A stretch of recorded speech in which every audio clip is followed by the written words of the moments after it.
Amigos Mexas, muy buenos días, tardes o noches, según la hora en la que nos reproduzcan en sus diferentes gadgets. Esta semana tocaremos tres temas entre Mexas. El primero de ellos, uno que tiene que ver con el INEGI. Ya ustedes más o menos se imaginarán de qué vamos a platicar.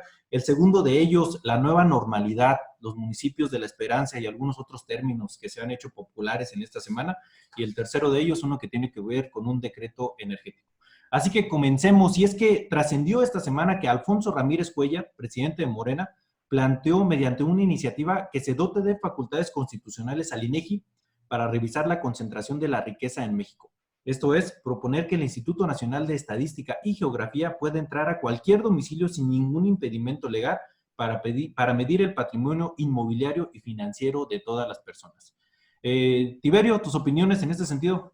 Jair, buenas tardes. Martín, buenas tardes. Mira, Jair, aquí me llama mucho la atención nuevamente otro de los temas de la 4T, que estén hablando de este tema. Bueno, más Morena que el gobierno. Es una iniciativa presentada por su presidente, que literalmente, pues, encontrando el discurso del presidente en el que, bueno, pues, nos preguntábamos antes qué íbamos a hacer con los pobres, ahora nos vamos a preguntar qué hacer con los ricos. A mí me deja la inquietud, la incógnita del para qué estas personas o por qué el gobierno quiere esta información. Recordemos que el INEGI es un instituto, pues, que se dedica a generar información para toma de decisiones. Imaginemos una vez que tengamos o que tenga esta facultad constitucional en determinado caso, el INEGI, pues, ¿para qué quiere esta información el gobierno?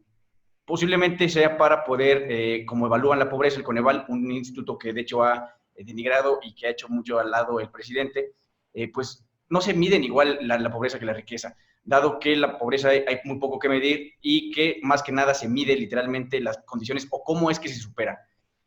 Si quieren medir la riqueza para ver cómo se supera la riqueza no hay que superarla, y si sería más bien como para ver cómo es que se ha generado riqueza o capacidad económica de diferentes formas y de diferentes ciudadanos, pues el ejemplo está claro y esto todos lo sabemos, y es literalmente la generación de empresas, la generación de conocimiento, la inversión en la educación, todo aquello que el presidente ha denostado y que ha despreciado, pues es literalmente la fórmula para poder generar riqueza y que salga de la pobreza, que es literalmente de lo que debería estar hablando el presidente.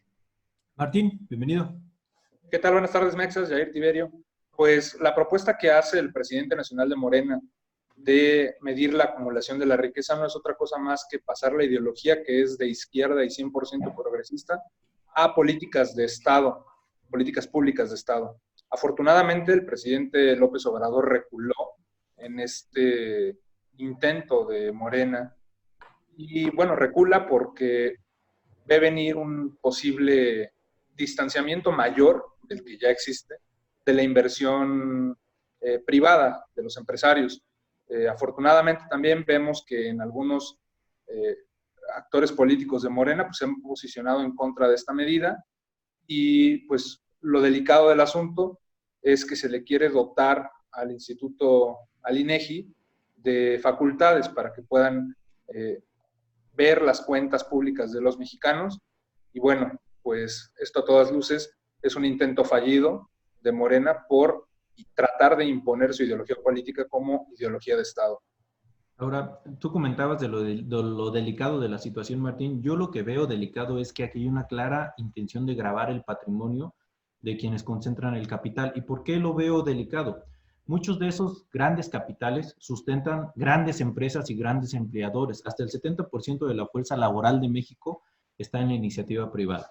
Es decir, esto se puede ver como un atentado en contra del patrimonio de quienes más tienen en el país, hay que decirlo. Entonces, puede haber reacciones negativas para la inversión en territorio mexicano, como si no fuera suficiente ya con los mensajes que nos han mandado pues, con el asunto de la cervecera, con el asunto del aeropuerto, que más adelante vamos a retomar por ahí estos temas. Entonces, yo creo que aquí está lo realmente delicado de esta situación. También hay que decirlo, es un tema que yo creo que ya no trascendió, debido a que, como tú nos comentas, Martín, pues muchos actores del mismo partido político pues ya se han pronunciado en contra. El mismo presidente de la República ya dijo que no era correcto. Ahora, yo también creo que el presidente sabía de esta intención, el presidente de su partido, Alfonso Ramírez Cuellar. Pasando al segundo tema, por ahí trascendió en los términos que les comentamos en el principio, que es la nueva normalidad y los municipios de La Esperanza. De hecho, hasta se hizo un meme muy famoso con la nueva mortalidad que mencionaba por ahí el secretario de Salud, pero bueno. El gobierno de Andrés Manuel López Obrador dio luz verde a más de 300 municipios para reanudar este lunes las actividades no esenciales y las clases, pero la mayoría de los líderes locales, es decir, de los presidentes municipales, optaron por mantener las medidas de distanciamiento social para evitar la propagación del coronavirus. Médicos de todo el mundo han expresado su temor a que una reapertura genere el resurgimiento de casos como recientemente ocurrió en Chile y Guatemala. Máxime, cuando las cifras de México siguen en aumento. Hoy se registra nuevamente la cifra más alta de fallecimientos. Los casos confirmados en el país superan los 56,000 de coronavirus, con al menos 6,000 fallecimientos. Aunque ambas cifras se encontrarían muy por debajo de las reales, porque hay que decirlo, en México pues no se hacen las suficientes pruebas por coronavirus. Nada más en 24 horas hubo 424 fallecidos. Ahora, yo quisiera hacer una pequeña anotación antes de sus participaciones. El 67% de estos 300 municipios no han hecho ni una sola prueba de coronavirus, ¿eh? Tiberio, tu comentario. Yair, aquí justamente es el tema de las pruebas. Algo que algunos dicen que no se debería estar hablando porque aún hay crisis, es cierto que hay crisis, pero es cierto que también se debería estar hablando del tema del reingreso a las actividades normales, a las cotidianas. Y esto, pues el ápice y el clímax es el tema de las actividades económicas. Se debe estar hablando, es cierto esto, pero también es cierto que la mayoría de los países, o la medida que están tomando para poder generar esta reapertura, es hacer pruebas para saber precisamente qué actividades y qué personas van a estar desarrollando estas actividades y asegurarse de que estas personas no estén contagiadas para no seguir propagando el virus. Hace caso a justo lo que estás diciendo, porque en México no se hacen pruebas, desafortunadamente. Y sin pruebas no podemos hablar de una nueva normalidad, dado que tampoco podríamos empezar en una segunda oleada de contagios porque estamos en la primera, una que no hemos ni siquiera logrado parar, como dice el presidente o como dice nuestro subsecretario de Salud. Sigue al alza la tendencia, es dramático. Y bueno, esto de los municipios de La Esperanza me parece una mafufada, es más de eslogan, es un tema más de posiblemente apoyo moral, de la constitución moral de nuestro presidente o alguna cuestión de ese tipo, porque pues no es que no haya esperanza después de esto, es una crisis que vamos a solucionar sin lugar a dudas, pero no es por ahí el cómo debemos ir orientándonos para regresar a esta nueva normalidad, que es como lo llaman. Martín. Pues comentar que si bien han mencionado que va a haber una reapertura en estos municipios que son denominados municipios de La Esperanza, y como bien comentaba Yair, este 67% se traduce en que 2 de cada 3 municipios de La Esperanza pues no han realizado pruebas, no saben si hay o no pacientes con COVID. Y esto es lo preocupante porque se plantea regresar a las actividades cotidianas en municipios en donde ni siquiera se tiene la certeza de cuántos enfermos hay, ni de las herramientas, ni de los protocolos, porque no están capacitados ni preparados para llevarlo a cabo. Y además, encima, estos municipios de La Esperanza son en los que en su porcentaje mayor se concentra pues, una gran cantidad de marginación. Esperamos que, y como ya lo han venido posicionando algunos alcaldes, pues, como bien decía, no le hagan caso al presidente y busquen la manera de blindar sus municipios. Y es que precisamente el factor que utilizó gobierno federal para determinar cuáles son municipios de La Esperanza es el número de contagios. Pero ¿cómo va a haber contagios si no has hecho ninguna prueba? O sea, ¿cómo va a haber casos confirmados si no has hecho ninguna prueba? Entonces, ahí totalmente se destruye la lógica de los municipios de La Esperanza. Y esto tiene también mucho que ver con que los presidentes municipales, los líderes, porque algunos de estos municipios son regidos por usos y costumbres, es decir, los líderes de estas poblaciones, pues también tienen acceso a la información y algo sabrán de política si son presidentes municipales, ¿no? Y ese tipo de liderazgos ven los reportajes como el de Mexicanos contra la Corrupción, que nada más en la Ciudad de México ha detectado que puede haber hasta el triple de fallecimientos por causa de coronavirus. En la Ciudad de México hay al menos 4,057 actas de defunción en las que se asienta que la causa confirmada o probable de estas muertes fue COVID-19, una cifra 3 veces mayor a la que reporta el gobierno federal. Esto lo reporta en su investigación Mexicanos contra la Corrupción. Es decir, estos presidentes municipales que han decidido no seguir las instrucciones del gobierno federal de reaperturar la economía en sus municipios, precisamente lo hacen porque ven la realidad que no es la que nos está mostrando gobierno federal. Con este tipo de investigaciones se desenmascaran las cifras de López-Gatell. Y yo creo que eso es fundamental para que muchos presidentes municipales o gobernadores digan, pues es que la situación está delicada, y es que estamos viendo que la situación está delicada, estamos en el punto más alto. Cada día se superan los fallecimientos y los contagios por COVID-19. Yo creo que hasta aquí dejamos el tema porque más o menos estamos en tiempo. Vamos a pasar al decreto energético. Tiberio, por ahí coméntanos de qué se trató este tema. Pues, Yair, Secretaría de Economía publicó en días pasados en el Diario Oficial de la Federación unas modificaciones a algunas cuestiones que tienen que ver con subastas de bonos o certificados de generación de energía limpia que impiden a la iniciativa privada acceder, más bien sus nuevas reglas le impiden a la iniciativa privada acceder a estos bonos, por los cuales no podrían generar energía eléctrica, y la Comisión Federal de Electricidad conglomeraría toda la capacidad instalada de generación de energía de nuestro país, con base a, desafortunadamente, combustibles fósiles y carbón, que es un problema ambiental que, de hecho, México ya había tratado o firmado un tratado internacional en 2013, el Tratado de París, en el cual se señalaba que la agenda para 2020-2030 iba a ser literalmente la sustitución de este tipo de energías por energías renovables. No un tema de política pública, de izquierda o de derecha, no hablando de un tema de si es rentable o no, es un tema de obligación moral de todos los gobiernos para hacerle frente al cambio climático y a la condición que actualmente mantiene nuestro ecosistema, nuestro ambiente, dado precisamente estos malos manejos, ¿no? de inversiones en energías de este tipo y otras cuestiones que tienen que ver con el consumismo del ser humano, pero que el día de hoy la política pública de la Cuarta Transformación del presidente de México es ir a atacar directamente la generación de este tipo de energías, a involucrar a México en esta falta de respeto. Creo que es el hecho de seguir contaminando y apostándole a este tipo de energías. Y bueno, ya ha habido casos, hubo molestia de parte de diferentes actores, de diferentes organizaciones, que señalan que pues, este es un atentado en primer lugar ilegal, y por aquí nos podrán comentar un poquito más de ese tema, pero que lejos de ilegal está atentando contra derechos que van a tener futuras generaciones, que es literalmente tener acceso a un país o a un territorio digno, a una vida digna, y que no va a ser posible si le seguimos apostando a estos modelos. Martín. Bueno, pues primero que nada es muy polémico ya este tema del acuerdo eléctrico. El acuerdo eléctrico es por el que se emite la política de confiabilidad, seguridad, comunidad y calidad en el sistema eléctrico. Dicho de otras palabras, es otorgarle el control absoluto del suministro de energía al Estado. Y bueno, pues esto qué es lo que conlleva a que se violen de entrada los contratos que ya existían preestablecidos con empresas para la generación de energías limpias.